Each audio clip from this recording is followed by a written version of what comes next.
আরে এই সময় বাসা থেকে ফোন। হ্যাঁ বাবা বলো। বাবা তুমি শুধু দেখতে থাকো। আচ্ছা ঠিক আছে বাবা।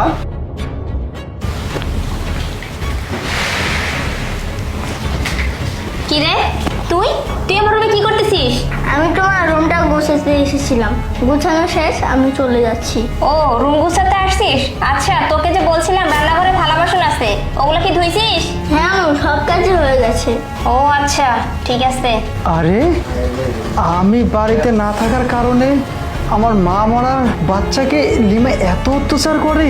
আচ্ছা শোন, আমার না অনেক ক্ষুধা লাগছে, তুই গিয়ে খাবার রেডি কর, আর আমি একটু ওয়াশরুমে যাব, ওয়াশরুম থেকে এসে খাবার খাবো, ঠিক আছে? ও আচ্ছা, আমারও তো অনেক ক্ষুধা লেগেছে। ও তোর ক্ষুধা লাগছে তাই না? তোর একটু পর পরই ক্ষুধা লাগে, এমনিতে তো তোর মাকে খেয়ে ফেলছিস, এখন আবার আমাকে খাওয়ার চিন্তা করতেছিস তাই না?